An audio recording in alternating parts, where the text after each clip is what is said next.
발생하고 있는 우리 국민 대상 취업 사기, 감금 등 범죄 피해에 대한 대응 방안 마련을 위해 제2차 관계부처 TF 회의를 개최했습니다.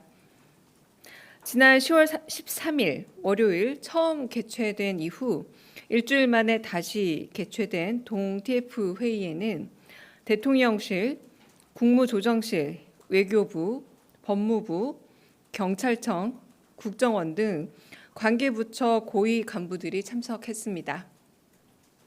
참석자들은 우선 지난주 캄보디아에 파견된 정부 합동대응팀의 활동 결과 및 외교부와 경찰청 차원의 추가 조치 등 지난 월요일 1차 TF 회의 후 진전 사항을 보고받았습니다.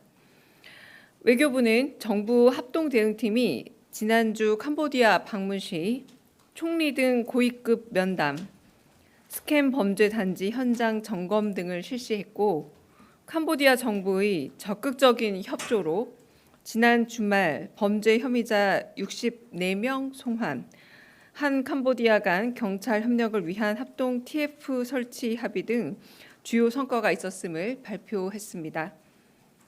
이외에도 외교부는 전 제외 공간을 통한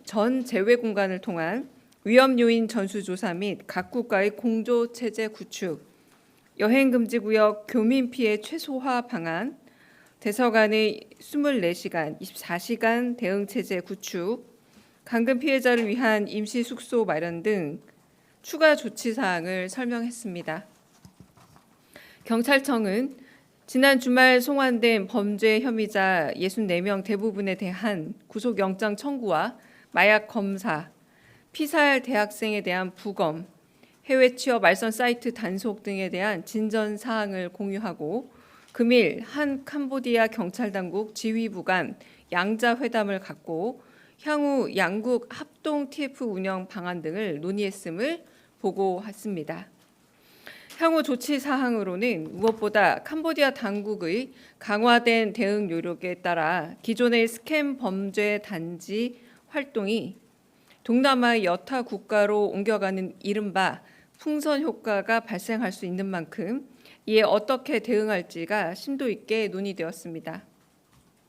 참석자들은 각국의 경찰 및 정보당국과 공조를 강화하면서 우리 외교 및 경찰 당국의 현지 파견 영사 등 관련 인력을 획기적으로 확충하고 출입국 심사 강화, 한라인 구축 등 해당국들의 실질적인 협조 확보를 위해 노력해 나가기로 했습니다. 또한 고위급 대표단의 현지 파견 등 교류 강화, ODA 및 한 아세안 협력 기금 등을 활용한 영내 치안 역량 강화 등 해당 국가의 치안 협력을 확보하는 방안을 추진해 나가기로 했습니다. 아울러 내주 아세안 관련 정상회의 등 여러 양다자 외교 일정을 활용해 관련국들의 탑다운식 협조를 견인하는 방향도 적극 추진해 나가기로 했습니다. 오늘부터 열리는 국제경찰청장회의 계기에 해당국 경찰 지휘부와의 공조 노력 강화도 논의해 나가기로 했습니다.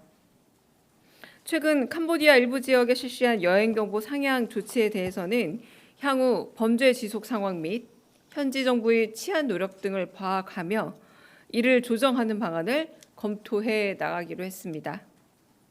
정부는 오늘 제2차 TF 회의 결과 이행 및 관련 후속 조치의 만전을 기하고 상황 점검을 계속해 나갈 예정입니다. 이상입니다. 혹시 TF 관련 회의 관련해서 질문 있으실까요?